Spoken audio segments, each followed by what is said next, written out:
Fala pessoal, tudo bem? Salve, salve, simpatia. Mapa da Copa na área, temporada 4, episódio 21. Munari, quem é o 21 da Argentina? Não precisa que a gente falar o 21, ele vem com alguém da Argentina. Paulo Dybala, óbvio. Ah, que em 66 o 21 era o Ratinho. Paulo Dybala, que inclusive eu tenho uma camisa da Roma, número 21 do Dybala. Pois é, esses dias se falaram aqui na província de São Pedro do Rio Grande do Sul, na ponta sul do mundo, de que o Dybala poderia vir jogar no Grêmio ano que vem. O Dybala recusou a proposta da Arábia para seguir na Roma, né? Pela Copa do Mundo, 8 milhões. Surgiu também o Flamengo nesses últimos dias. Ele recusa a proposta da Arábia para seguir no radar da seleção, né? Existe uma expectativa de que ele possa até jogar mais na seleção, mesmo na Copa do Mundo, porque o Messi vai ter 39 anos, não vai conseguir jogar todos os jogos como jogou em 2020. E ele já disse que o jogo dele não encaixa com o do Messi, né? Mas é que eles fazem a mesma função, né? E ele seria o reserva do Messi, embora tenha um garoto, anotem aí, já falamos sobre ele, eu acho, Nico Paz, que tá no Como. Filho do Paz, que jogou a Copa de 2098. E agora teve um negócio o Rubem Paz. Não. Quem ia querer comprá-lo e não conseguiu? Não era o Arsenal, não? O Arsenal. E aí o Real Madrid... O Fábregas é o treinador, né? Do Como, o Como comprou ele, mas o Real Madrid tem o direito de compra. De recompra. De recompra para um valor lá específico, que ele começou muito bem o campeonato italiano. 72 milhões de euros. Eu acho que o Nico Paz vai acabar roubando essa vaga do Dybala de ser o step do Messi. O Messi não vai jogar todos os jogos da Copa do Mundo, ou se jogar, não vai jogar 90 minutos, e aí vai precisar revezar e ele precisa ter um jogador parecido. O Dybala pode ser esse jogador, mas o Nico Paz é outro candidato. Sem muito barulho, a Argentina começa a fazer a sua renovação para a Copa, né? Que alguns nomes, o Carboni, o Nico Paz, o Varela Garnacho, foi convocado. O Varela, o próprio Flaco Lopes foi convocado, mas é uma tentativa de ter alguém para uma bola na área. Aos poucos ele vai mudando, até porque, ele no caso o Lionel Scaloni, até porque muitos dos campeões mundiais já fizeram o caminho de volta, né? Já fizeram, e assim, tirando Paredes, que voltou aos 31 anos, muito mais para uma opção de amor, né? Porque ama. Paredes é um homem apaixonado por seu clube. O Di Maria também foi por amor. Mas o Di Maria já vem mais velho, né? O Paredes vem com 31 anos. Os outros, o Acunha, o Pezela, esses caras, eles voltam. O Depou também ama. Ele ama o Messi. O Depou vai pelo Messi. Né? E nós vamos falar sobre esses times que estão na Libertadores. Exato. A gente tá falando da Argentina Racing aqui. e Vélez, eles têm jogadores para ficar de olho pro futuro de seleção. Eu achei interessante vocês me convidarem para esse programa, né? Porque é um podcast que eu não costumo participar muito. Não. Inclusive temos um convidado especial. Pois é. Né? E eu achei estranho que tu estás apresentando o programa especial sobre os argentinos. Na verdade, deveria ser o Munari. É um talk show. Não, é que, assim, é o único momento em que eu vou falar. E aproveita e fala agora, porque depois que começar a rolar a bola... Tu apresenta. Vamos fazer o seguinte, assim, Léo. Nós seremos voyeurs. Tu abre o programa. Eu passo pra ti. Não, o Cristiano Munari vai falando até o fim do programa e eu vou fazendo sim, não. Sim, tá compondo o cenário. O episódio 21, e a gente abre falando da Argentina e sempre provocando o Munari, mas ele é sobre os argentinos. Tem um dado, Munari, que nos mata-matas da Libertadores da Sul-Americana, os argentinos têm mais, contra brasileiros, têm mais vitórias do que os brasileiros. A gente vai debater isso, tem questão de calendário, tem questão de prioridades, mas o ponto é que os argentinos na Libertadores chegam em maioria nas oitavas de final. River, Vélez, Racing e Estudiantes. São 4. Contra 3 brasileiros LDU e equatoriano. E um equatoriano. É a intrusa e os 3 brasileiros são Flamengo, Palmeiras e São Paulo. Exato. Isso. E o São Paulo classifica, pra mim não era o favorito dessa classificação, classifica com as calças na mão, graças ao goleiro Rafael, que pega pênalti em qualquer lugar que ele jogue, né? Exatamente. E era reserva do Atlético Mineiro por muito tempo, né? Do Cruzeiro, e depois vai pro Cruzeiro, é isso, né? O caminho dele é Cruzeiro, depois, Atlético, depois Cruzeiro.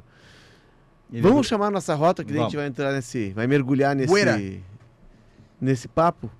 O momento dos 4 classificados às quartas. Qual clube argentino é o mais forte? Não pode dizer o Boca, Munari. E a hegemonia brasileira pode acabar? Não dá pra dizer o Boca porque não é. Boca ganhou uma, finalmente. Ganhamos 2 seguidas. Estamos voando já. O momento dos 4 argentinos. Vélez, Racing, o River e o Estudiantes. Racing é tradição, é camisa, é um trabalho que já vem do ano passado com o Gustavo Costas, tem muito amor ali. Vocês já porque viram o braço do Gustavo Costas? Ele não tem um braço meio torto, tem, né? Ele é meio... Quando ele estica o braço pra passar em...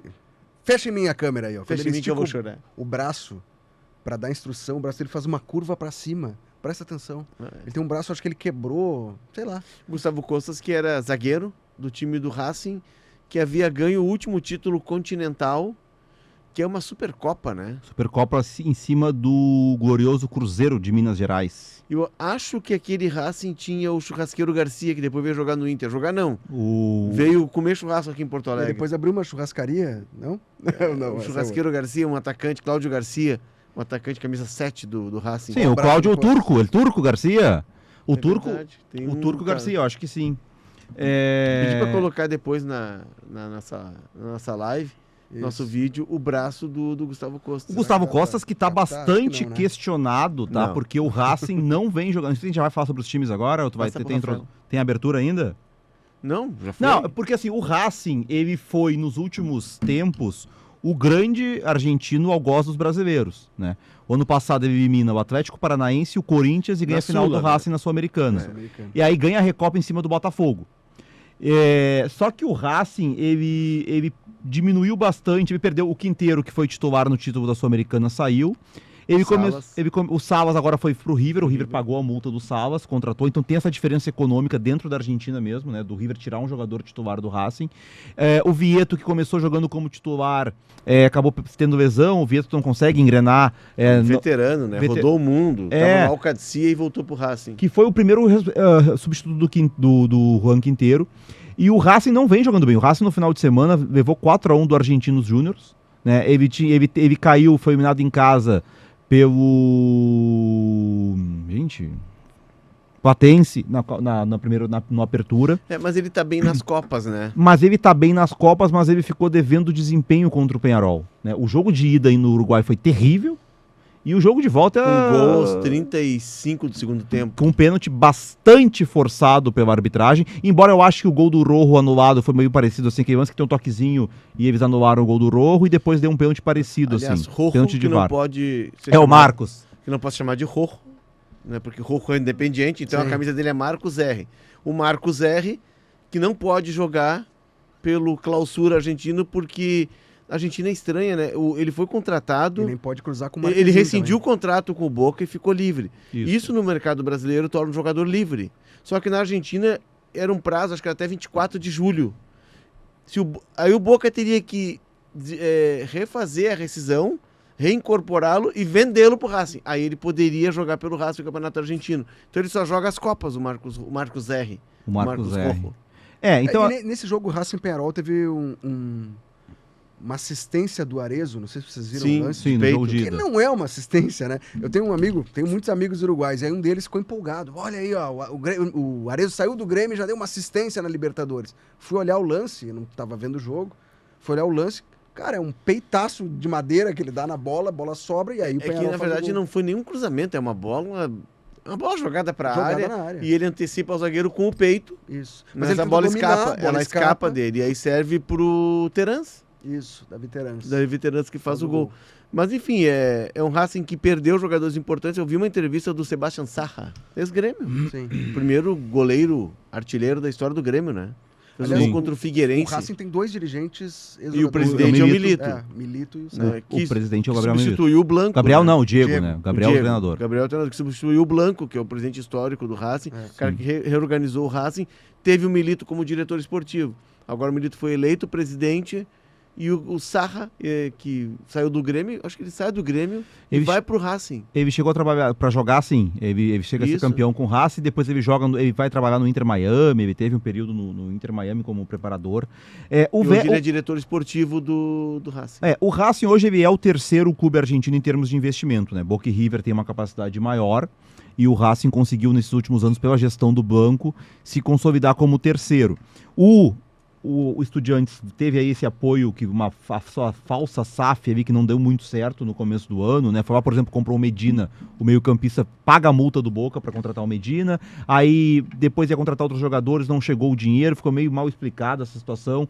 Tem aí o Facundo Farias, que foi jogador campeão argentino com o Colón, que estava no Inter Miami e voltou agora. No jogo contra o Cerro, segundo tempo, entrou muito bem. E o Lucas Alário? O Lucas Alário é reserva do Carrijo, que é um bom centroavante. E o Vélez, ele é o time que foi campeão argentino ano passado, com o Quinteiros, que agora tem um novo trabalho do Esqueloto, que perdeu alguns jogadores. Eu até estava fazendo essa lista, porque a gente estava falando sobre seleção argentina. O zagueiro saiu. Foi o Valentim Gomes, que era um dos grandes nomes. Ordonez, Parma. O Montoro veio pro Botafogo. E aí tem desses aí sobrou dos garotos o Maier Carrizo, que segue na Libertadores, que é outro jogador muito valorizado. Esses 4 que eu citei, eu acho que são jogadores para futuro de seleção. E aí eu tava colocando como quinto desses times aí do confronto, do Racing, o Nardoni, meio campista, que eu também acho que é jogador que tem condição de seleção argentina. O Martirena, o Uruguai, é muito bom lateral. Muito bom lateral, um ala, né, no jeito que o Racing joga. Então a gente pode colocar e tem o centroavante, né? Maravilha Martínez. O Racing, sim, isso. Que tem uma história maravilhosa, né? Isso. Esteve preso injustamente por teve um conflito com o irmão dele, né? Ele foi preso. Colocaram fogo na casa de quem bateu no irmão dele e ele e o irmão foram presos. Gente, tranquilo. Ele ficou preso um tempo, daí ele saiu da prisão, ele trabalha como basureiro, como lixeiro. E ele tem a primeira oportunidade num time da 3ª ou da 4ª divisão. E hoje ele é um dos grandes nomes do Teve uma passagem pelo Libertad, argentino, que até enfrentou o Grêmio numa Libertadores. Ele fez alguns gols pelo Libertad, acho que 2020, por aí. Então esses times, o Racing e Vélez, cada um do seu jeito. O Racing a partir da gestão Blanco. O Estudiantes com uma gestão do Verón, mas que teve esse investimento externo. E o Vélez muito baseado na base. O Vélez tem a melhor formação de base da Argentina nesses últimos anos, assim. Eles estão disputando esse posto aí, né, de ser quem é o próximo argentino. Com o Boca fora, né, o River ainda é o principal time dos que disputam a Libertadores, só que o River vai pegar o Palmeiras. Eu já acho que o River tem poucas chances de passar pelo Palmeiras. O Estudiantes contra o Flamengo é a mesma coisa. Então o principal argentino, ele deve sair desse confronto entre Vélez e Racing. E aí para pegar provavelmente o Flamengo na semifinal, né? É muito difícil. Mas eu acho que o trabalho que o Esqueloto está fazendo, porque quando sai o Quinteiros e vem pro Grêmio, começa o Seba Domingues de treinador no Vélez, que vai muito mal. E aí depois o Seba é demitido e vem o Esqueloto. O Vélez está no momento de alta com o Esqueloto. O Racing está no momento de instabilidade. Então esse confronto ele está mais igualado. Hoje eu acho que é o confronto mais equilibrado das quartas, mais até que São Paulo e FDU, que é um outro confronto, porque Palmeiras e Flamengo são muito favoritos. Mas desse confronto Vélez e Racing, o vencedor, eu acho que ele vai conseguir. Eu acho que quem vencer esse confronto, ele tem mais chance contra o Flamengo, ainda que pequena chance, do que tem o Estudiantes, né? Embora o Estudiantes tenha a vantagem de decidir em casa. O Estudiantes está numa temporada ruim. O Estudiantes foi eliminado pelo Aldosivi na Copa Argentina. No Apertura, caiu fora no primeiro mata-mata para o Rosário Central. Teve alguns jogos muito ruins, assim, algumas atuações muito ruins. Chegou a se discutir a demissão do Eduardo Domingues. Aí entra o mérito do Verón, porque o Verón manteve o Eduardo Domingues mesmo na baixa. Já no ano passado, você lembra que o Estudiantes ele ganha o primeiro campeonato, mas ele na Libertadores não estava no grupo do Grêmio, ele não passa da primeira fase, né? E ele depois fez um segundo semestre também ruim, e aí no final ganha a Copa, o Troféu dos Campeões contra o Vélez, que é o jogo aquele que o Quinteiros não vai porque tinha o casamento da filha. Sim. Mas assim, foi um final de temporada com aquele 3-0 na final bom, mas o segundo semestre todo foi ruim. Então o Verón sustentou um segundo semestre ruim de 24 do Domingues, um início de 25 ruim, e aí tá agora nas quartas de final o Estudiantes, mas muito do presidente ter sustentado. Mas desses 4, a gente já vai avançando a nossa rota, né, de discutir qual clube que é o mais forte entre os argentinos, quem pode chegar mais longe e tal. Desses 4 argentinos que a gente citou, me parece que o Estudiantes é quem foi mais testado. O Estudiantes, contra o Cerro Porteño nas oitavas de final, não. E o segundo jogo foi um jogo que ele foi arrastando, foi um jogo... Ele segurou o 0-0. Foi a cumprir, né? Mas na fase de grupos, o Estudiantes ganha do Botafogo. É um Botafogo que se reinventa e tal. A gente viu, né? O Botafogo eliminado na Libertadores. Mas ele ganha do Botafogo. Ele perde por 3-2 e ganha de 1-0, né? São os dois confrontos. E na fase de grupos, o Racing... todos os argentinos são primeiros dos seus grupos. O Racing estava no grupo do Fortaleza, um Fortaleza totalmente em crise, que depois é eliminado pelo Vélez.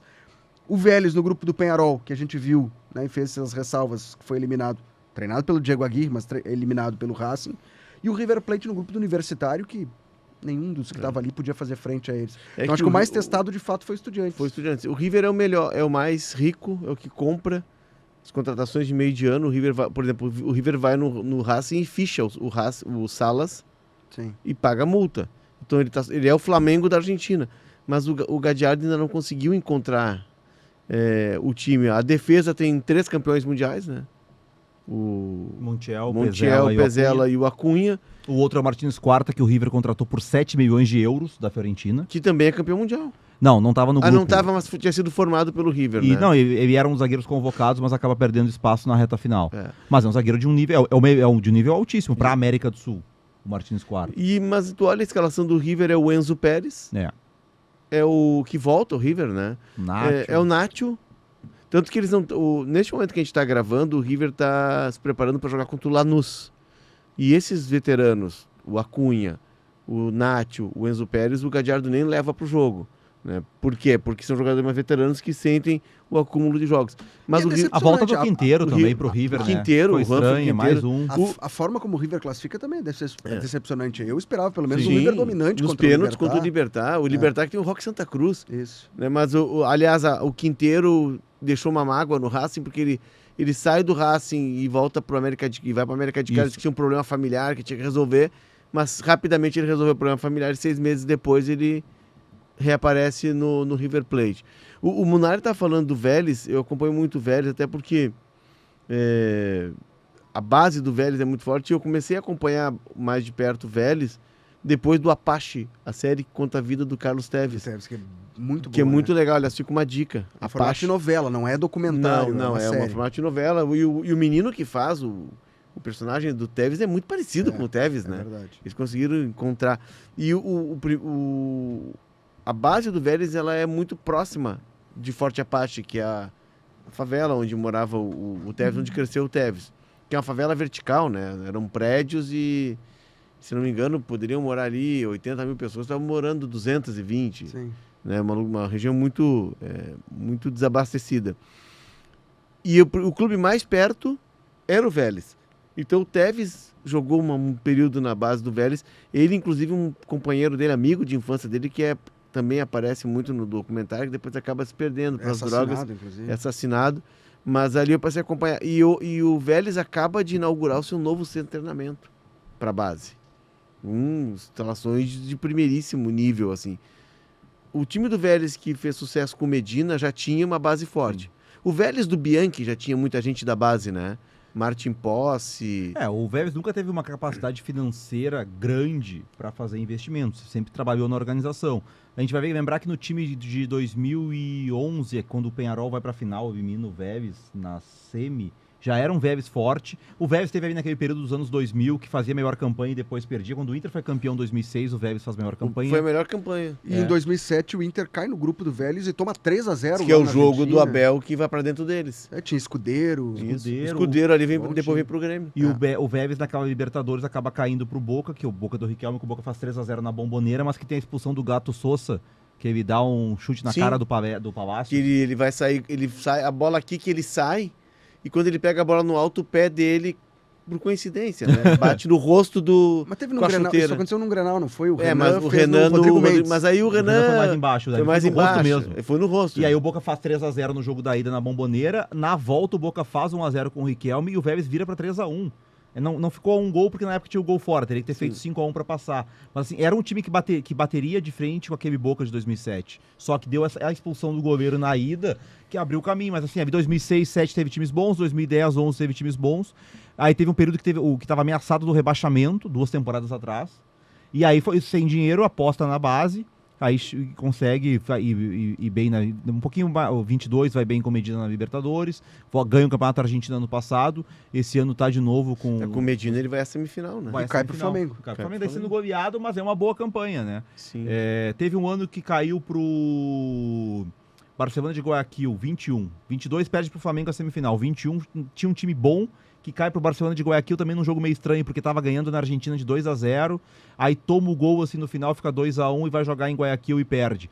Mas vem se apresentando bem, assim, muito na organização. Tanto que, por exemplo, um reforço do Vélez agora é o Lanzini, que tava escanteado no River. É o Almendra. Fechou o Almendra? Fechou. Saído do Racing? Uhum.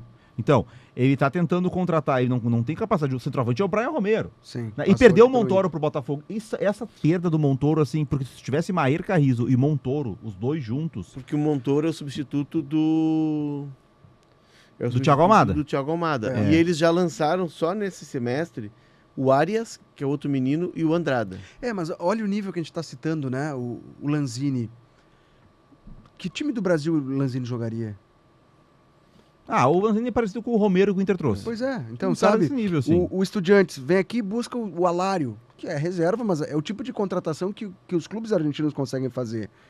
Se especulou o interesse do Vélez, o Vélez interessado no Cristaldo, a possibilidade do Pavon jogar no Racing. Então, sabe, são jogadores que aqui no mercado brasileiro, hoje, eles estão em segunda prateleira, ou em grandes clubes, mas sem oportunidades. E lá eles já se recusam aí porque o salário é mais baixo, né? Sim. O que pode salvar o Vélez nessa disputa é a volta do Thiago Fernandes, que é um garoto que era o ponta pelo lado esquerdo na temporada passada do time Muito bom campeão, jogador. que sofre uma lesão de ligamento cruzado em dezembro. Então ele está na fase de voltando da lesão agora. Pode ser um garoto que só tá ali porque machucou, porque se não tivesse machucado teria sido vendido. O Machuca, que era do Fortaleza, hoje é o titular. é o titular. É. do Vélez. Então, assim, não tem grandes jogadores. Tem um trabalho que está sendo... Tem alguns jovens, não tem grande investimento, tem alguns jovens. Tem jogadores experientes como o Aliendro, que era do River, que foi contratado. O Magagel, Aliendro. zagueiro. Eu te falei Almendra? Não, Aliendro. Falei Almendra. Não, só Almendra. Não, Aliendro. Ah, tá, o Aliendro. Aliendro. Tá, não, porque no Almendra também se falou um tempo atrás que o Sim. Esquelô tentou levar ele pro Vélez, não O conseguiu. Mamana O Almendra segue no Racing. segue no Racing. O Mamana segue e aí contratou o Magagel, que é o zagueiro do Boca, que era titular do Boca finalista da Libertadores de Tava 2018. no México. Jogou no foi sair do Boca pra Jax, depois ele deu uma rodada. Eu não gosto, tá? Eu acho terrível, mas enfim, é um cara que tá jogando em alto nível, mas eu particularmente não gosto, é um tipo de zagueiro que eu não gosto, assim. Mas tá jogando ali. Mas eu acho que pela organização do Esqueloto ele vai fazer frente com o Racing, que é o argentino que começou melhor o ano, até melhor que o River, mas que nas últimas semanas caiu de desempenho. O Vélez, que não é tido como um dos 5 grandes na Argentina. Não. E ele sofre um certo preconceito por isso.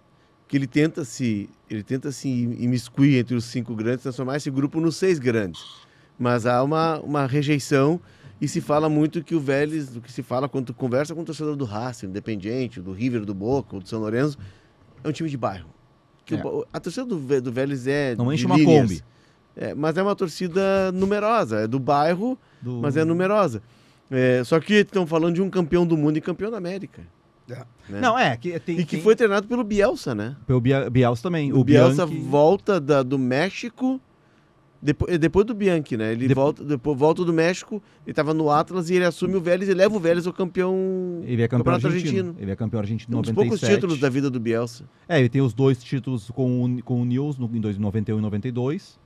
E depois ele é campeão com o Vélez, que aí era o pós-trabalho do Bianchi, tem ali uma base do time do Bianchi, o Bianchi sai em 96, e ele fez em 97, depois ele vai treinar o Espanhol, e aí fica pouco tempo no Espanhol e vem a seleção argentina para ele. No terceiro ou quarto jogo com o Espanhol já veio o convite da seleção argentina. E aí ele deixa. Mas assim, o Vélez é um time organizado, eu brinco, né, da torcida que não enche uma Kombi, porque realmente assim, o Vélez, é que essa questão do grande, né, muitos me perguntam, mas por quê? É que na Argentina é muito bem estabelecido, não tem discussão entre eles, assim, dos 5 grandes, porque foi estabelecido lá na era, quando vira no futebol ainda amador, que era uma questão assim, dos times que tinham pelo menos 2 títulos, ou que tinham 10 mil sócios. E aí se abre 2 exceções. O River não tinha ainda esse número de títulos, mas era o que mais tinha sócios. E o Huracan não tinha o número de sócios, mas tinha títulos. E ali se estabelece 6 grandes. E depois, com o tempo, o Huracan ficava ficando de fora desse grupo. Vira o Bangu. E fica 5 grandes e meio que estabelecido assim. Daí começou a se discutir quem é o 6º grande. Aí o Estudiantes, por exemplo, tem 4 Libertadores. O Estudiantes... Eu lembro de uma entrevista recentemente de uns jogadores do Estudiantes. Não, nós somos maiores que o Racing. O Racing tem 1 Libertadores. Mas a questão é que é de pertencimento e do olhar do adversário. Por exemplo, o Vélez agora tá bem. Se tiver Boca e Vélez ou River e Vélez amanhã, é um grande jogo. Quando o Vélez tá mal, ele não é um grande jogo. Quando o Estudiantes está mal, não é tratado como um grande jogo. Boca e Racing, River e Racing, não interessa a situação que tiver o Racing, é um grande clássico. jogo, é o clássico. Então tem a ver com a relação com os rivais. Né? Então é que, sei lá, o Cruzeiro teve na Série B 3 anos, sempre que enfrentava o Atlético era clássico, não deixou de ser E clássico. se pegar um Inter e Cruzeiro é um clássico. É, Grêmio e Cruzeiro é um clássico. isso. Até porque Grêmio e Cruzeiro são os dois maiores O campeões da Bahia, Copa do Brasil. o Bahia, por mais que o Bahia possa ter crescimento, o Atlético Paranaense teve nos últimos anos, não é que a gente, cara, olha só, o Atlético Paranaense agora tá na segunda divisão. O Grêmio, só pra usar esse exemplo, o Grêmio e Cruzeiro se enfrentaram na Série B e foi um grande jogo, tratado como um grande jogo. O Atlético Paranaense, Grêmio nos últimos Vasco. anos, foi o time que se aproximou dos grandes no Brasil. Tá na segunda divisão, ninguém tá dando mais bola. O Atlético Paranaense precisa estar bem pra ser encarado como Sim. grande. Na Argentina é isso. O Vélez, o Estudiantes, o Rosário Central, o Nils, eles precisam estar bem. Os outros não. O grande mesmo, o Racing, o Independiente, se estiver na terceira divisão, vai jogar na Bomboneira, é um clássico. É assim, seria... Eu acho que é uma boa figura. O Brasil tem 12 grandes. Né? O 13º seria o Atlético Paranaense. O River tem 5 o Vélez tem 5 grandes na Argentina. O Vélez é o 6º grande Pode ser. neste momento. Até porque o Estudiantes, embora seja colado em Buenos Aires, não é da capital, né? Mas, por exemplo, o Newell's e Rosário Central, eles disputam para ser quem é o grande do interior.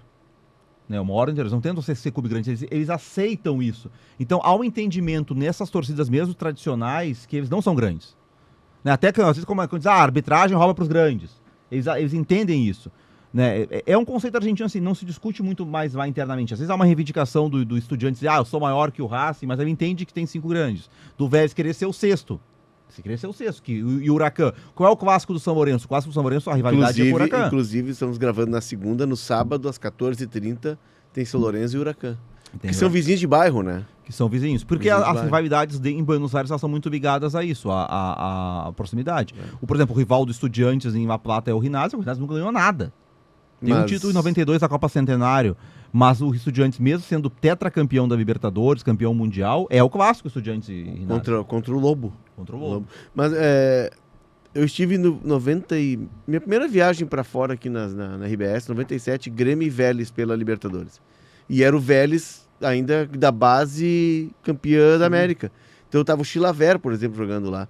E me chamou a atenção e depois na Espanha eu tive um colega... Essa camisa inclusive, aqui, né? é de lá.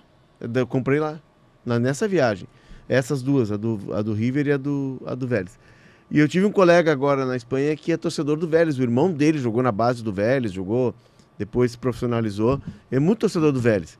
E eu conversava muito com ele, que me chamou a atenção a estrutura física do Vélez. Porque, como todo clube argentino, eles são os maiores, eles são clubes esportivos, mas também clubes sociais. E isso cria essa vinculação diferente do torcedor e do jogador com o clube.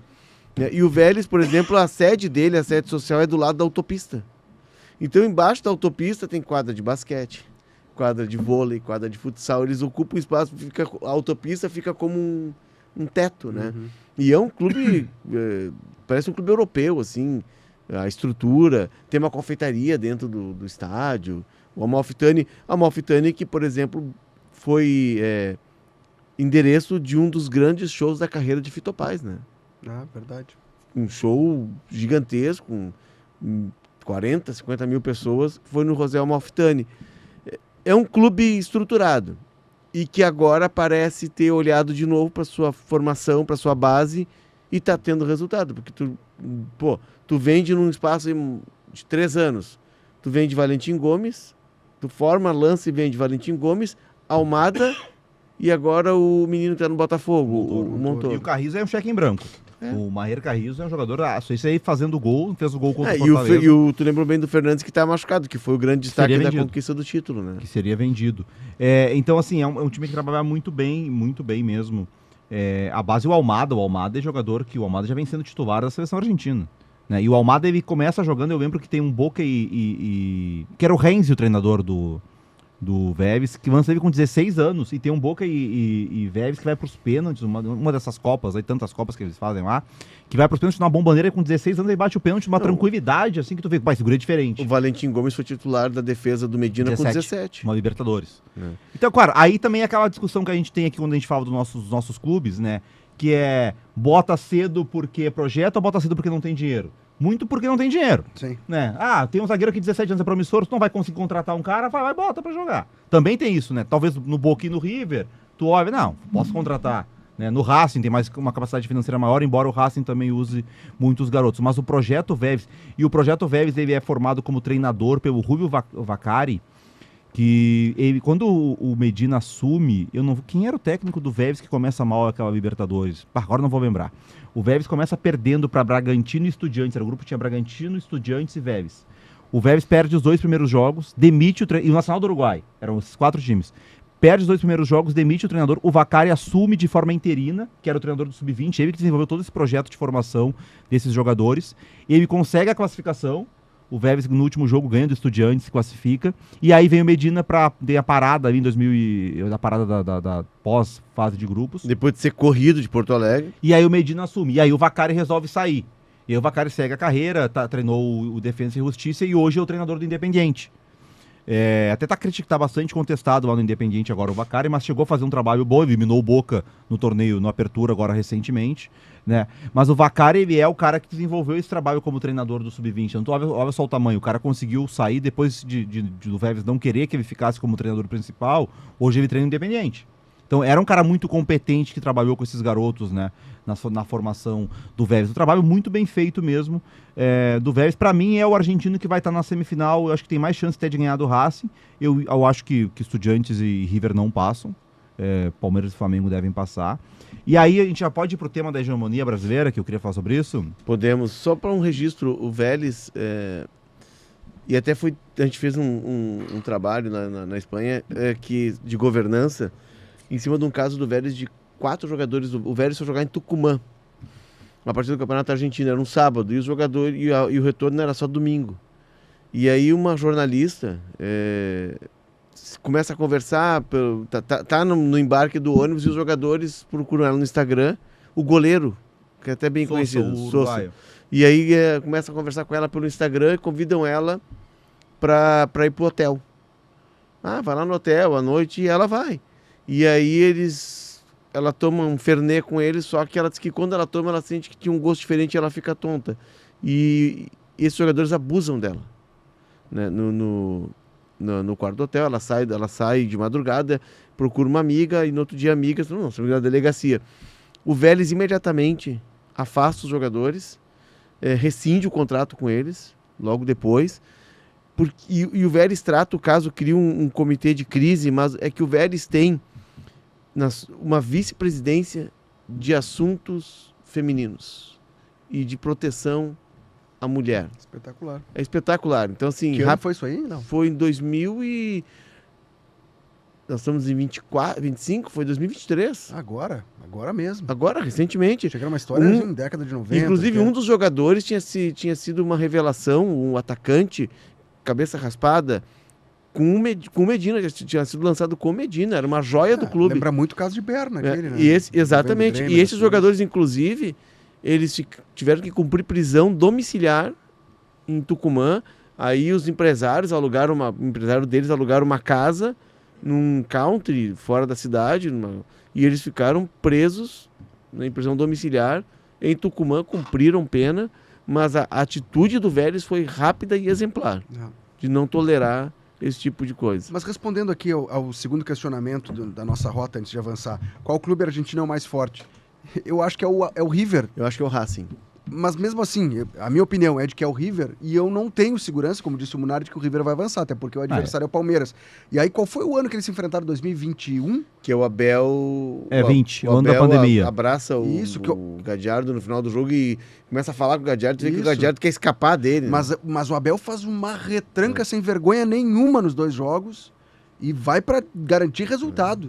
Isso. E olha como o quadro inverteu de lá pra cá, né? O Palmeiras vira uma grande potência, naquele momento era o River, uma grande potência, vindo de título no clássico contra o Boca, fazendo final contra o Flamengo do Jorge Jesus, e de lá pra cá é o Palmeiras que sobressai. O River foi campeão em 19, né? Não, 18. E vice em 19. E 20 estava na semifinal como favorito. E em 17, na que o Grêmio ganha, é eliminado na semifinal pelo Lanús num parto da natureza, porque era pro River ter passado. E ganhou 15, né? Aí foi a troca de bastão. Né? Do grande treinador da América do Sul naquele momento, o Gajardo, e do Abel Ferreira assume, que daí ele ganha 20, ganha 21, né? E desde então não teve, porque os campeões depois ali... tu teve 22 o Dorival, mas o Dorival não se afirma, nem fica no Flamengo. 23 o Diniz, no ano seguinte o Diniz é demitido com o Fluminense na lanterna do Brasileirão. E 24 é o Português. E 24 é o que vai embora, que poderia ter ficado, né? mas, Botafogo. mas acabou indo embora. Arthur Jorge. Então o Abel ele ainda é o bambambam. Né? O Gajardo pode tentar recuperar isso. E me parece que o Abel vai ser derrubado não pelo Gajardo, e sim pelo Felipe Luiz. Eu acho que se encaminha para isso. Pro bambambam da América do Sul passar a ser o Felipe Luiz. Só que vamos ter que ver. É o que vai acontecer nessa Libertadores. Se o Abel ganhar de novo, e aí chegando nessa questão da hegemonia brasileira pode acabar, eu acho que não. Para mim, o que deixou claro nesse ano, tanto de Libertadores quanto de Sul-Americana, é algo que eu já sustento há algum tempo. A diferença do futebol brasileiro, do poderio brasileiro, tá no seu G3, que é Palmeiras, Flamengo e mais um. Em 21 era o Atlético Mineiro, que teve um grande investimento.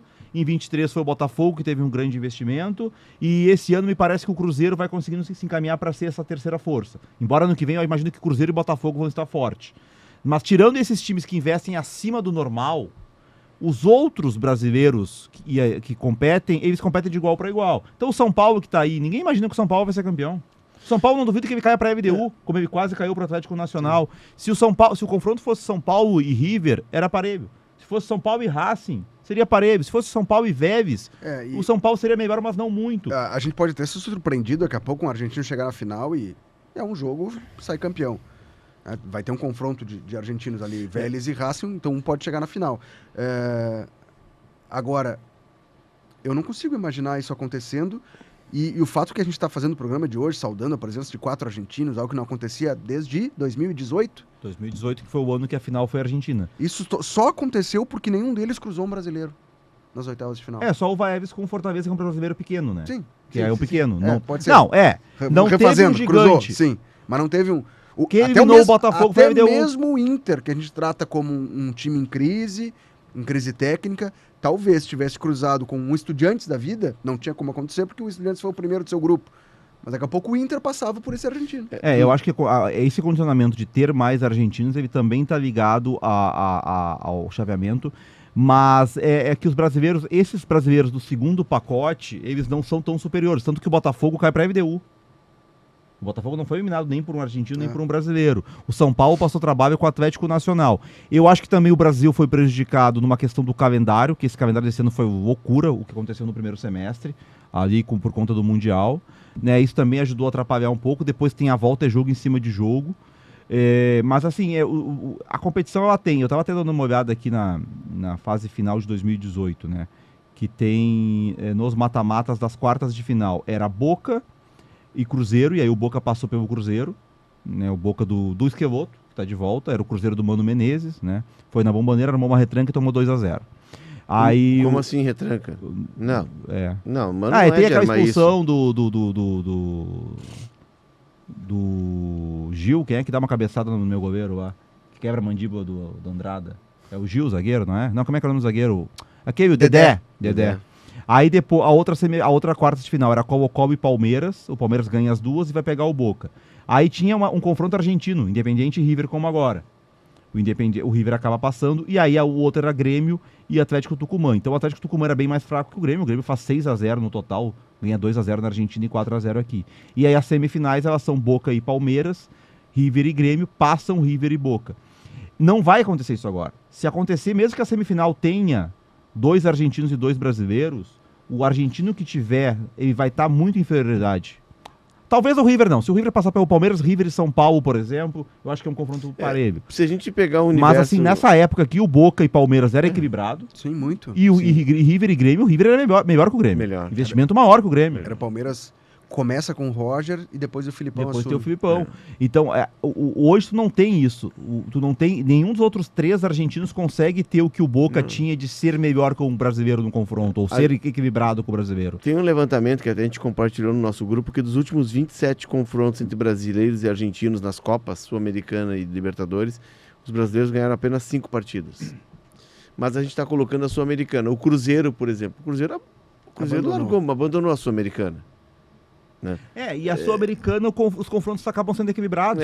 Por exemplo, o Grêmio caiu para o Aliança Lima, um peruano, não é só argentino. Os times brasileiros que não são os tops, eles acabam tendo esse tipo de derrota. Mas eu acho que essas derrotas, esse número expressivo, ele está muito ligado ao calendário. Sim. Nós estamos jogando demais. E aí os clubes acabam tendo de optar por uma competição ou outra. Né? Chega numa quarta-feira, tu tem uma Copa Sul-Americana lá, Defensa e Justiça e Atlético Mineiro. O Atlético não vai jogar a morrer com Defensa e Justiça, mas vai jogar porque no final de semana tem um Flamengo e Atlético no Mineirão. Ele vai concentrar nisso. Então os clubes acabam optando, né? A Copa Sul-Americana para o brasileiro grande, ela é um entrave. Sim. Ela se torna Tem um interessante a constrangimento de partir jogar. do momento em que tu fica nas quartas de final. Porque enquanto tu tá enfrentando Atlético Grau, Alianza Lima, Tomayapo, é um constrangimento. Tanto que nem a torcida vai. A partir das quartas ela ganha peso. Então esse número ele acaba inflado por isso. E esse predomínio argentino na Copa Libertadores, com maior maioria, também está ligado à nossa dificuldade de lidar com um calendário cheio de jogos, né? A gente não consegue dar conta. E em algum momento, clubes e televisão vão se dar conta de que não adianta encher de jogos e jogos ruins. Não, a CBF, o novo presidente, ele tem essa promessa de reduzir os estaduais. Mas o Mas, Gauchão assim, vai reduzir de 12 para 11. Uma data não muda nada. Não muda nada. O Paulistão, sim, de 16 para 11. Ele comprou uma briga com a Federação Paulista. O campeonato, inclusive. mas assim, tem uma questão, e aí também ano que vem vai ter a Copa do Mundo, vai ter que de novo parar, como parou o Mundial esse E depois ano. tem a feminina. A gente 27. são muitos jogos, e aí as viagens aqui são piores, né? Também, então tu acaba cansando mais. O Fortaleza, por exemplo, é um que sofre muito. Sim. Esse ano até diminuiu um pouco, porque teve mais times do Nordeste na Série A do Brasileirão. Então acho que tudo isso vai influenciando para ter diminuído essa diferença. Mas repito, só tira Palmeiras e Flamengo dessa E história. tem um outro ponto. Esse ano, por exemplo, se pegar o G8 do Brasileirão, que deve ser daqui a pouco vai ser G8, o Campeonato Brasileiro, tu tem ali o Mirassol, tu tem o Red Bull Bragantino. Se o Mirassol vai para Libertadores, por exemplo, ano que vem ele não tem como jogar esse calendário. Não tem. É impossível. E aí, O Fortaleza vive, né? Não consegue. o Fortaleza, ele é vítima do sucesso dele. Claro, exatamente. Que ainda tem a Copa do Nordeste, né? O Fortaleza e Bahia ainda tem mais isso. Mais isso. A Então, Copa do Nordeste. o Fortaleza, em determinado momento, estava jogando 5 competições. O Ceará, que jogou contra o Grêmio agora no final de semana, empatou com o Grêmio na Arena. Tinha Jogou jogado com o Bahia. Quarta-feira contra o Bahia, uma semifinal. Então, assim, claro, o Ceará não tem competição internacional esse ano. Mas, por exemplo, o Bahia acabou saindo. O Bahia abriu mão da Sul-Americana. O jogo de ida, Bahia e América de Cali, o Ceni poupa titulares. Sim. Porque não tem condição de jogar todos os jogos. O Bahia tinha uma ambição de Libertadores. Que não deu certo. Não deu certo? Ele não vai buscar na Sul-Americana o sucesso dele. Que foi o Cruzeiro fez, né? O Leonardo Jardim toma a decisão corajosa de abrir mão da Sul-Americana pro Cruzeiro estar onde tá. Só que aí são clubes. O Bahia é o clube do Grupo City, que dá a liberdade pro Ceni tomar a decisão. O Cruzeiro é o clube que deu a liberdade do Leonardo Jardim tomar a decisão. Mas, por exemplo, nós aqui, nós não conseguimos fazer isso. Ano passado, quando o Inter tentou botar time misto e não ganhou do Tomayapo, foi uma revolução farroupilha, né? Depende do técnico que vai estar também, né? Que depende dentro Se ele do toma técnico, a culpa é chimarrão, dos tá tudo jogadores. bem. A culpa é dos jogadores. É. Mas assim, se E critica da muito. direção. Sempre Enfim, vamos entrar nessa seara aí. Eu acho que falta o clube também comunicar, né? Também acho que Mas- o Cruzeiro deixou comunicar. O Deixar Leonardo claro Jardim que, ó, a Sul-Americana não deixamos- serve. em Deixamos 2014. A frase do Leonardo Jardim é: o Cruzeiro não é clube para Libertadores, É. não é para Sul-Americana. Mas em 2014, o Abel Braga era técnico do Inter. Não sei se vocês vão lembrar. É aquele ano que o Inter dá uma arrancada e pega uma vaga direta na Libertadores, Quarto quando eram lugar. 4 times Isso. na Libertadores. Na Não última era rodada ganhando o Figueirense. grande, Orlando que é o Scarpelli. jogo que o Rafael Moura trabalha de segurança Que Isso. do árbitro. o Thiago Heleno, que o Argel que tentou trazer pro Inter quando era treinador, tenta dar no juiz, Não, lembra? mas não é o Thiago Heleno, é um outro. França. França. França. Mas o Thiago Heleno tava na Tava confusão, junto. não? O Thiago Eu Heleno acho que ele tava na tava- confusão. Correndo. Mas não sei se tu queria dar no juiz ou segurar o parceiro. É que o Thiago Heleno é zagueiro. Zagueiro, isso aí. E aí, mas enfim, o Abel chega e diz, não, nosso objetivo é conquistar vaga direta na Libertadores. E era o Beira-Rio novo e tal, ele queria que, não, o Inter tem que estar na Libertadores ano que vem com o Beira-Rio, né, novo e tal. E ele abre mão da Copa Sul-Americana, bota time em reserva e acho que ele cai pro Bahia. Isso. E na Copa do Brasil ele cai pro Ceará. Ceará, no Castelão. Exato. Eu tava nesse jogo. Porque Porque era ele uma também- Copa do Brasil que não pagava o que paga hoje, né? Exato, Porque e ele hoje abre tu não mão. consegue abrir mão da Copa do Brasil. O Inter abre mão e o Abel banca aquilo. É o Abel. E foi muito criticado. Muito olha, criticado. e aí, por isso que eu digo que tem que bancar treinador. O Abel cai pro Ceará numa Copa, pro Bahia na outra, toma 5-0 da Chapecoense, toma 4-1 no Grenal e segue até o final. Qual é a chance de um treinador que não tem o currículo do Abel conseguir isso? Sim. Então, não é a menor chance. Mas assim, é o caso que eu me lembro aqui no Rio Grande do Sul de um técnico que abriu mão da Copa. O Grêmio abriu essa temporada e colocou como prioridade, dito pelo seu vice de futebol, a Sul-Americana, que o Grêmio acho que tem que conquistar título de expressão continental, tem que voltar para o cenário, e o Grêmio tinha como prioridade a Copa Sul-Americana. Não foi que abriu mão, ali foi deficiência técnica. O Bahia bota time misto no primeiro jogo e é eliminado. O Grêmio não. O Grêmio jogou a morrer e não conseguiu passar pela Aliança Lima. Né? Mas assim, e aí o Atlético Mineiro quase cai para o Bucaramanga, vai para os pênaltis, mas também jogando com o time titular, né? Hoje, olhando para a Sul-Americana, eu acho que o Fluminense, até porque o Independiente, que para mim era o principal candidato a brigar tá fora, brasileiro, né? Deve Mas ser até eliminado. rebobinando a fita. Fora pela questão da briga com a Isso. torcida da Universidade. Sobrou 11 Caldas, eu acho, mas a tendência é Fluminense. Vou rebobinar a fita porque na época era fita mesmo, não era imagem digitalizada.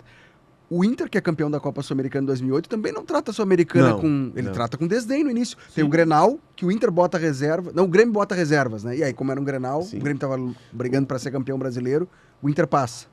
Não é? Mas o Inter bota reservas contra a Universidade Católica. E depois o Boca contra o Inter. O Inter passa da Universidade Católica fazendo um gol fora, gol do Adriano. Lembra aquele atacante Adriano? Sim, que veio do Paraná, do interior do Paraná. Isso. Então também deixou em segundo plano. E aí quando viu que no Brasileirão não tinha chance mais, começa a focar na Sul-Americana. Porque foi o que salvou a temporada. Por isso que eu acho que existe sempre uma supervalorização do Inter de 2008.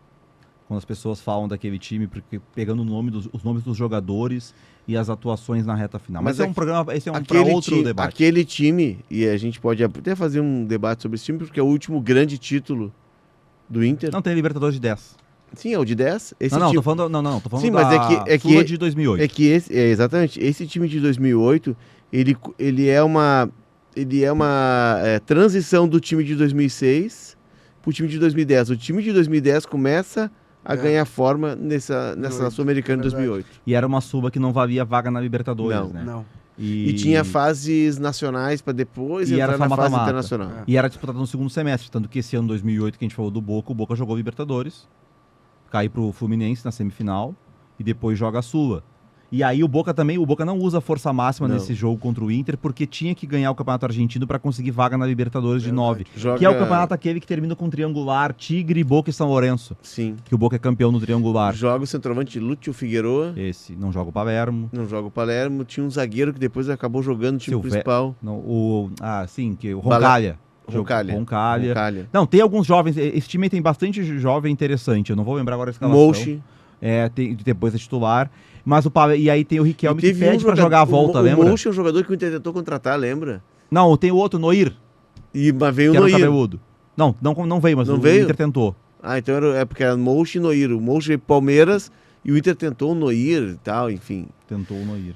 Quem está nos acompanhando no YouTube de GZH, deixa o seu like, assina o canal de GZH, curte, compartilha com os amigos. E para quem está nos ouvindo na sua plataforma de áudio preferida, no Spotify, Apple Music, Deezer, deixa o like, né, ativa o sininho, porque sempre que tiver um episódio novo do Mapa da Copa, você vai receber. E vai ter até o final da temporada, viu?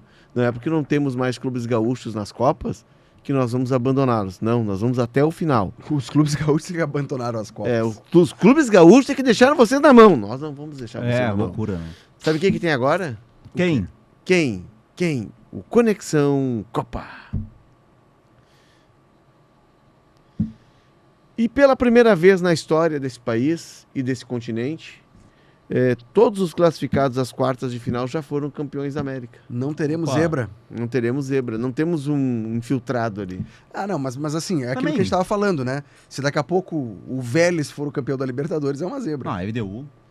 Mas são campeões da América. Sim, mas que em outros anos a gente tinha o Del Valle, a gente tinha o Barcelona de Guayaquil. Não, no passado, por exemplo, o Botafogo não era campeão, né? Não. E foi campeão. Depois o Fluminense 23 não era... Os últimos 2 campeões foram times que não tinham títulos ainda. Campeões inéditos. E antes disso teve o Flamengo 22 campeão contra o Atlético Paranaense, que chegou na final e nunca tinha sido... Isso. Nunca foi campeão, não conseguiu ainda. Me parece assim que isso aí é uma... Claro que tem a ver com os mata-matas, né? Mas eu acho que isso é a primeira vez que vai acontecer, mas eu não vai me surpreender se tornar isso meio que normal, assim, pelo menos ter 7, porque primeiro que a gente tem mais campeões, né? Hoje agora os 12 grandes do Brasil são campeões, né? Na Argentina a gente já falou os 5 grandes são, que o São Lourenço que não era, já mais o Vélez, mais Estudiantes. Mais Vélez, mais Estudiantes. O Argentinos Júnior, por exemplo, eu lembro que em 2023 o Fluminense enfrenta nas oitavas o Argentinos Júnior. Então o Fluminense jogo- não era campeão, mas o Argentinos já era É campeão. o jogo que o goleiro é expulso, termina um jogador de linha no jogo de ida. Isso. Que E é no muito- jogo de volta joga o terceiro goleiro, E o que era da VAR, base. e o VAR opera o Argentinos Júnior porque tá 0-0, o Martinelli dá uma entrada criminosa, acerta o rosto do jogador do Argentinos, era pro VAR chamar e expulsar, não expulsa, e aí o Argentinos acaba depois tomando os gols na reta final do jogo. Mas ali o VAR foi muito a favor do Fluminense naquele jogo, e era o time do Milito, que tinha como zagueiro o Vijalba, esse que tá no Cruzeiro agora, era um dos zagueiros, tinha o Fausto Vera, tinha o filho do Redondo, Federico Redondo, Que foi pra Espanha, saiu do time do Messi e foi pra Isso, Espanha. foi pra Espanha porque agora o Depou tomou o lugar dele no time, né? E aí ele perdeu o espaço com a chegada do Depou. Acho que vai jogar no Elche, né? Um time, Isso, que é o time do empresário dele, o Bragarnik, né? Bragarnik. Que é, Christian o, Bragarnik. que é o dono do... E do tem Dono futebol. de tudo. Dono de- Se tu desembarcar em Buenos Aires, ele é teu Ele é dono dono da também. Defesa e Justiça. Sim. Ele é Sim, é dono dono, do... ele não, porque na Argentina não tem a SAF, né? mas é como se Mas fosse. é dele o clube. Ele é o empresário do Crespo, Sim. hoje treinador do São Do Paulo. Cudê. Do Cudê, do BKC, treinador do Equador. Na verdade, é empresário de todo mundo, né? E o Benedetto tem uma parte do Elche. O Benedetto jogava no Elche e era sócio do... E o Benedetto que agora tá no Newell's. Perdeu o Newell's, clássico pro Rosário Central do Di Maria. Ano que vem, boas chances do Rosário Central jogar a Libertadores, porque na tabela anual tá entre os 3 primeiros, tem a melhor campanha, mais que River e Boca. E aí a classificação é assim, né? Vai o campeão do Apertura, o campeão do E o Clausura, melhor da tábua anual. os 3 melhores da tabela anual e mais o campeão da Copa. A Copa até me perdi com o Boca caindo fora, eu parei de prestar atenção nesse campeonato aí. Só presta atenção na vida quando tá o Boca. Não, eu vou até olhar como é que tá a Copa Argentina aqui, porque a Copa Argentina é interessante. Ó, Copa Argentina, vamos achar aqui. Não, Supercopa Continental. Copa Argentina, vamos lá, 2025. Quem é que tá vivo ainda? Quartas de final, Racing... Não, o Racing já passou. Cadê? O Racing já passou pelo Deportivo Riestra, o Newell's já passou pelo... Não, o Newell's caiu, sei lá, cara, tá meio O confuso Riestra, aqui, que é o gente. time do empresário, né? Que é dono da bebida de energéticos e acaba de reformar o estádio. É um clube muito pequeno. Ah, não, tá, tô avisando. Que teve um acesso fulminante com muitos pênaltis a favor.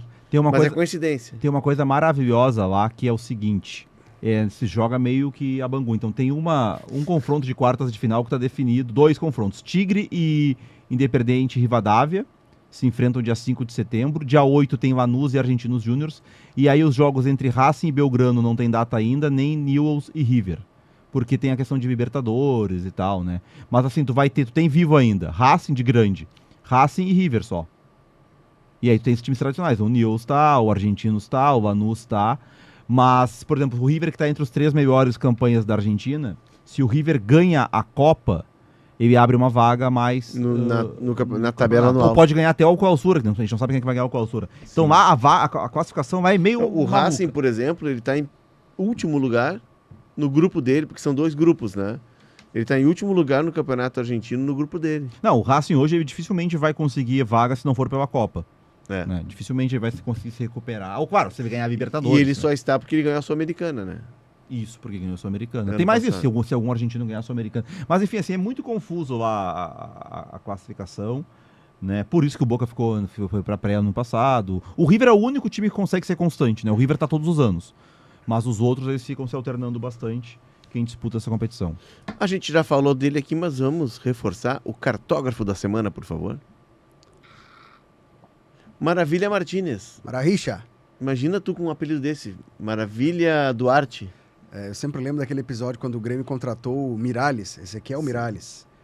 E veio do Universidade Católica, né? Isso. E aí na apresentação dele perguntaram, Miralles, não me lembro se não foi nem o Júlio César Santos, nosso colega, ex-colega Julio. da RBS TV. Perguntou, todo argentino tem um apelido, qual é teu apelido? Não tenho. Pode ser El Loco Miralles? Pode ser. Então, geralmente, o apelido não diz o que o cara quer ser. Não é Mas maravilhoso. É que o Miralles... Mas ele é o artilheiro, o Martínez, ele é o artilheiro Sim. da Libertadores, foi o artilheiro da Copa Sul-Americana, e aí agora, não sei se vocês lembram, ele passou pelo Curitiba. Isso. Fiz uma pesquisa rápida.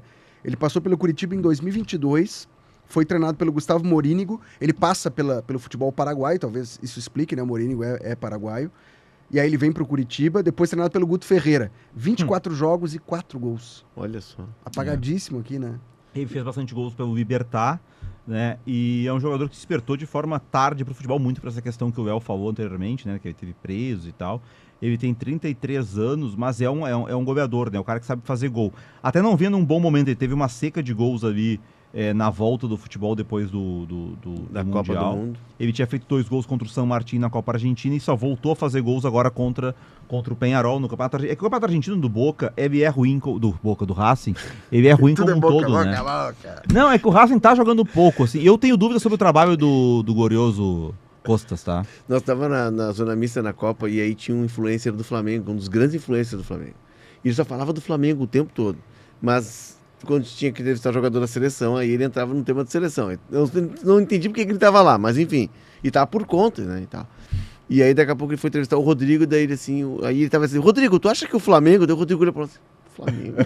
Mas teve um narrador. O Munari é assim. Teve um famoso narrador que, não vou citar o nome dele, mas que uma vez estava narrando um jogo de seleção e falou, sei lá, França 0, Grêmio também 0. Pode acontecer. Falando em Flamengo, tá? Saiu a convocação da seleção brasileira, só tem um jogador do Flamengo, o Alexandro. Sem Neymar, né? Sem Neymar. Não, sim, Neymar.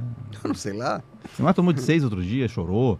O Neymar, parece que o Santos antecipou sabendo que ele não ia ser convocado e aí mandou um laudo médico lá pra justificar que ele não poderia ser Tá convocado. duvidando do laudo? Mas atacantes, tá? Estevão, do Chelsea, Martinelli, João Pedro, Caio Jorge, convocado, Ó, Luiz Henrique, do Zenit, o Luiz Henrique do Botafogo, olha né? o Zenit, o cara do Zenit. Matheus Cunha, Rafinha e Richarlison. Cara, a convocação do Caio Jorge é bem interessante. É. Interessante. E E não tem- tá o João Pedro. Não o João Pedro tá. Não, tá o João Pedro, falou do João É. Pedro. Matheus Cunha, João Pedro e Caio O Jorge. Caio Jorge é de uma geração que tem na sequência Yuri Alberto, Caio Jorge e Marcos Leonardo. O Marcos Leonardo tá esquecido na Arábia, né? Mas o Marcos Leonardo Ele é do apareceu mesmo no nível. Mundial, Ele é muito bom centroavante. Ele é muito... Jogador. Eu acho que o Marcos Leonardo ele se deu mal pelos outros. Porque daí ele faz o Mundial e chama a atenção e aí vem o João Pedro e E- mostra, opa! né? E todos eles são melhores que o Maravilha Martins. Todos são Todos, melhores. Mas isso é interessante no futebol argentino, né? Que centroavantes, principalmente centroavante. Eu tava vendo ontem no domingo, o jogo do Vasco e o Verratti tem 36 anos. Sim. Foi goleador da segunda divisão com O Cano, Belgrano. se encaixa nesse perfil. O Lucas Prato. O Cano mal joga na Argentina. É, o Cano não joga na Argentina, né? Acho que ele tem a ele- passagem ele- pelo Lanús. Piquet. E Depois ele se destaca o na Cano Colômbia. foi por 3 anos o maior goleador da América jogando pelo Independiente Medellín. Mas não teve bola pra seleção argentina. Eu lembro de Embora dar o tenha nome tentado do Cano debater isso comigo. enfrentando o Grêmio. Ele era do Pachuca que enfrenta o Grêmio na semifinal do Mundial de Clubes. Era a Exato. reserva daquele E depois do Cano vai um outro argentino pro lugar dele no Independiente Medellín, que eu não tô me lembrando o nome. Mas enfim, tem muitos... Cuesta, o Bernardo Cuesta, não é? Não é o Bernardo Coelho. Aquele centroavante que jogava no Toluca, que enfrentou o Grêmio, depois estava jogando na Bolívia, enfrentou O de Trivério. Trivério. A Argentina tem muito disso, né? E geralmente com centroavantes. Tem um jogador que a gente estava até conversando no almoço, o Vélez, que é um esse jogador diferente. formado pelo Rosário Central, Esse é que diferente. foi vendido para o futebol europeu, acabou não jogando e ele volta agora pro Rosário Central, abrindo mão de dinheiro para tem vários. jogar com o Di Maria. Ábila, Aceitou. o tanque. O Como é que é Ábila o que tanque que jogava no Vélez? Esse era o Uruguai, esse era de vocês. Tanque Tanque Silva. O Tanque Silva, isso aí. Tanque Silva, Santiago Isso. Silva, que jogou no Boca. Isso aí. Sim, formado O- formado pelo Boca é o Prato, perdão. Jogou aqui o Nauelpan, mas esse foi um projeto Esse errado. foi o que errou a centroavante. saída de bola também quando muda a regra. Sim. Lembra disso? Estreia dele pelo Inter foi quando mudou a regra, que muda a regra em julho do Brasileirão em andamento da FIFA. Que Quando avisaram ele, tu não cara. precisava mais passar a bola pra frente, porque antes da saída de bola no meio campo tu tinha que jogar pra frente. Então iam 2 jogadores, tu passava pra um cara pra frente, o cara dava o passo pra trás. E acho que na hora que explicaram ele entendeu errado, ele achou que podia sair dando 2 toques na bola. E aí ele tá sozinho pra começar o jogo e dá 2 toques na bola e o juiz apita, não! Aquele colégio, para tudo. E o Inter comprou ele de um time dos Estados Unidos. Não, mas pensa bem, o treinador do Inter na época era o Argel. Foi explicar pra ele como é que tinha... Imagina o Argel falando espanhol com o cara explicando que Mas a o saída de Argel bola foi podia ser treinado pelo diferente. Camacho. Pode ser, então pode ser. Entendeu? Acabou o programa. Mas, cara, aquilo aí foi maravilhoso. O Nahuel jogou no Curitiba também. O Nauelpan é o cara que perde o gol do Barcelona de Guayaquil na grande defesa do Groi. Defesa do Na Grêmio, grande verdade. defesa do Mas das, Groi. melhor, defesa do mas das defesas mais históricas da Libertadores, né? Se não a mais histórica da Mas olha Libertadores. os centroavantes, então. A gente falou do Maravilha Martínez, do Racing, né?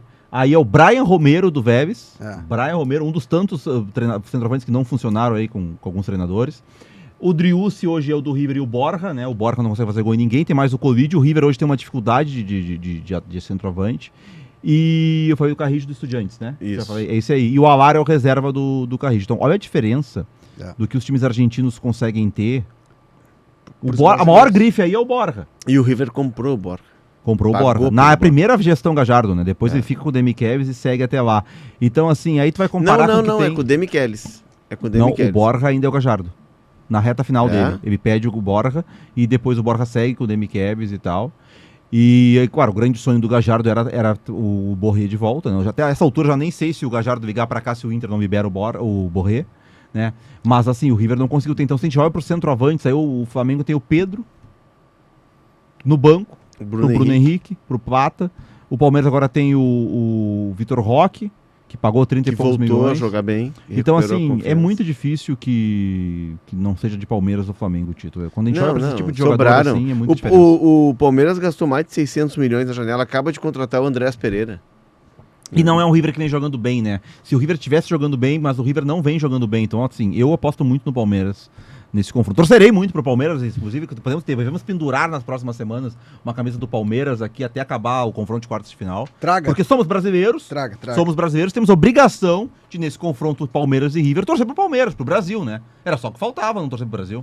São Paulo é mais perto do que Buenos Aires de Porto Eu Alegre? sou pachequista, eu sou Não. meu Não? Brasil brasileiro. Não. Então tá Nós, bom. palmeirenses, vamos ganhar esse jogo.